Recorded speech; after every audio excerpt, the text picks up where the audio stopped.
warahmatullahi wabarakatuh. Hari ini kita akan kembali mempelajari materi trigonometri, yaitu pada subbab sudut berelasi. Pada pertemuan sebelumnya, kita sudah mempelajari definisi rasio atau perbandingan trigonometri dan nilai-nilai rasio trigonometri pada sudut istimewa. Hari ini kita akan mempelajari yang ketiga, yaitu sudut-sudut berelasi. Sudut-sudut berelasi. Materi ini masih berkaitan sangat erat dengan materi sebelumnya, yaitu yang ini, sudut istimewa, sudut perbandingan trigonometri pada sudut istimewa. Jadi, tolong diingat kembali nilai rasio trigonometri untuk sudut istimewa, yaitu untuk sin 0 derajat sama dengan 0, sin 30 derajat sama dengan setengah, sin 45 derajat sama dengan akar 2/2, dan seterusnya.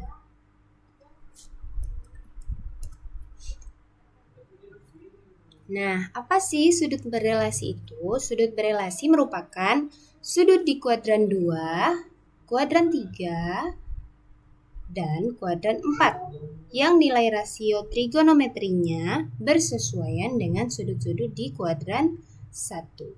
Artinya bersesuaian itu adalah masih berhubungan ya. Makanya saya tadi bilang tolong diingat materi yang rasio trigonometri sudut-sudut istimewa. Nah, begini anak-anak, kan ini kita ibaratkan ini adalah sebuah lingkaran. Jika lingkaran itu kita bagi 4, maka ada 4 daerah. Yang paling kanan atas itu adalah kuadran 1, lalu berputar berlawanan dengan arah jarum jam. Di sebelah kanannya kuadran 1 adalah kuadran 2, yaitu untuk sudut yang besarnya lebih dari 90 derajat dan kurang dari 180. Nah, di sebelah kiri bawah itu adalah kuadran 3, yaitu sudut yang lebih besar dari 180 dan kurang dari 270. Nah, sementara yang sebelah kanan bawah itu adalah kuadran 4.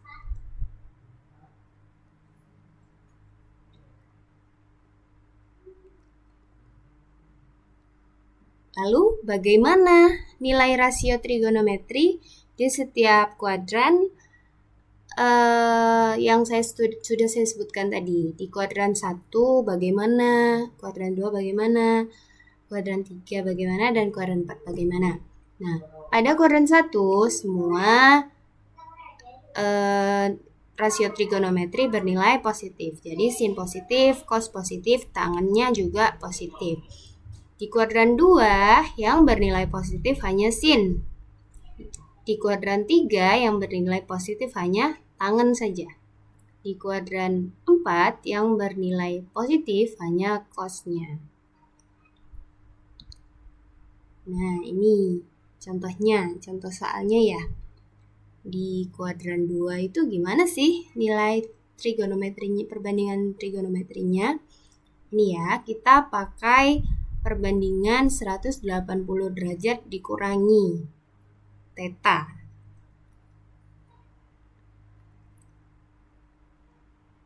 Theta ini adalah lambang dari sudut.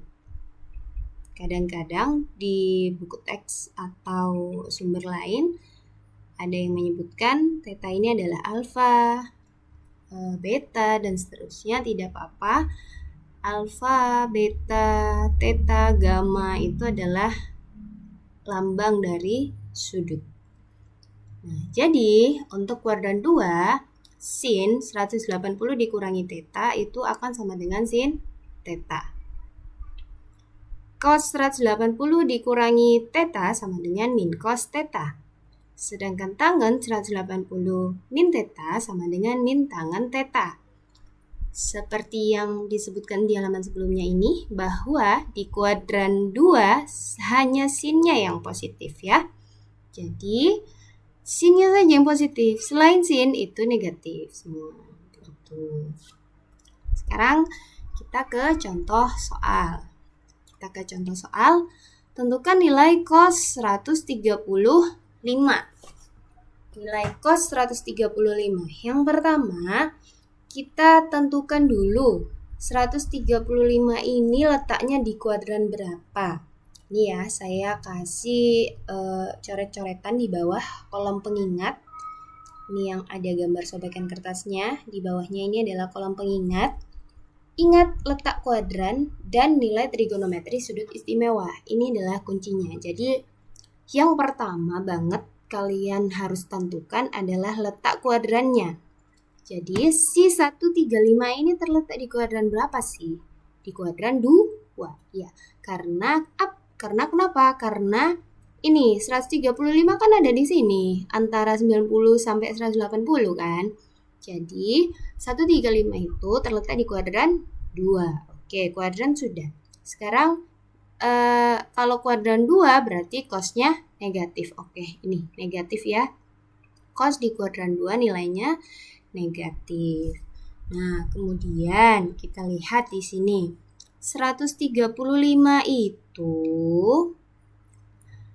180 dikurangi berapa sih? Kan 180 dikurangi 45 ya? Dikurangi 45 kan?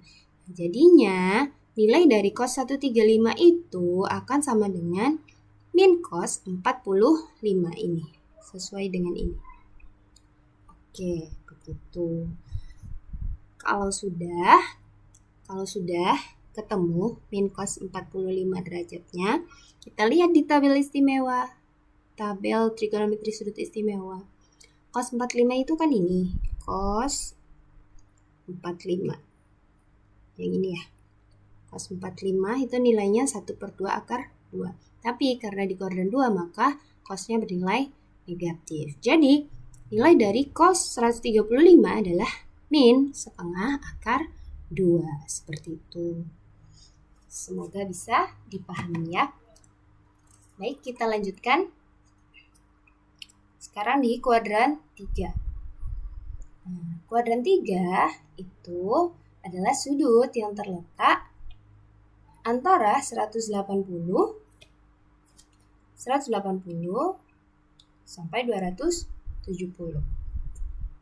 Nah, sin yang bernilai positif apanya? Yang bernilai positif adalah tangannya. Yang bernilai positif adalah tangan. Selain tangan, nilainya negatif. Oke. Sekarang contohnya, tentukan nilai tangan 240 derajat. Yang pertama, kita harus lihat letak kuadrannya di mana. Oke, 240 itu kan di sini letaknya antara 180 sampai 270. Jadi dia di kuadran 3. Sekarang tentukan apakah dia positif atau negatif. Tangan di kuadran 3 nilainya positif. Jadi nggak ada tanda minnya di depan sini ya.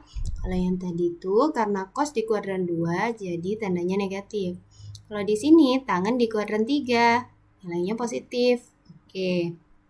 Nah, sekarang kita cari 240 itu sama dengan 180 ditambah 60 kan ya. 180 ditambah 60. Nah, ini tips dari saya ya. Kalau kalian kesulitan, tinggal kalian kurangi aja. 240 kurangi 180 berapa? 60 kan? Nah, jadi tangan 240 itu akan sama dengan tangan 60. Gitu. Oke, kalau sudah dapat tangan 60, itu kita cari di tabel nilai trigonometri sudut istimewa. Tangan 60 nilainya adalah akar 3. Oke. Itu kira-kira bagaimana anak-anak? Semoga bisa dipahami ya. Baik, kita lanjutkan di kuadran 4. Kuadran 4 itu kita pakai 360. Kalau yang tadi kita kan pakai 180. Pakai 180 min di kuadran 2, pakai 180 plus di kuadran 3. Nah, kalau di kuadran 4 itu kita pakai 360. Ya. di kuadran 4 yang bernilai positif hanya cosnya. Sedangkan sin dan tangan itu nilainya negatif. Oke, kita langsung ke contoh. Sin 330. Yang pertama tadi apa? Yang pertama harus kita tentukan dulu 330 itu letaknya di kuadran berapa dulu ya. Nih, ingat letak kuadrannya. Oke, letak kuadrannya adalah di sini kan? Nah, antara 270 dan 360. 330 itu antara 270 dan 360, berarti dia ada di kuadran 4. Sin di kuadran 4 nilainya negatif. Oke, makanya di sini ada min sinnya. Nah, sekarang kita cari ini temannya siapa ya? Relasinya siapa ya? 330 itu. Caranya adalah 360 dikurangi berapa yang sama dengan 330? Ternyata 360 dikurangi 30. Ya, 30-nya ke sini. Oke, 30-nya ke sana. Lalu setelah itu kita lihat di tabel istimewa. Sin 30 nilainya adalah 1/2. Tapi karena ada minnya di sin untuk kuadran 4, maka hasilnya adalah min 1/2. Begitu. Bu, bagaimana jika saya lupa ngasih min di sini? Gimana, Bu?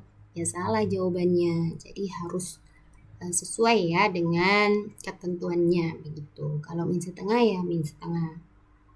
Jangan dijawab setengah. Oke. Seperti itu. Untuk materi sudut-sudut berelasi, selanjutnya ini saya ada poster, bisa kalian print, ditempel di meja belajar mungkin, atau di kamar, atau di cermin.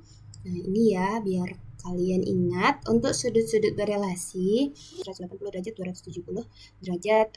Untuk kuadran 1 semuanya positif, untuk kuadran 2 sin yang positif, berarti cos sama tangan negatif gitu ya. Terus kuadran 3 cos yang positif, kuadran 4 tangan yang positif. Oke.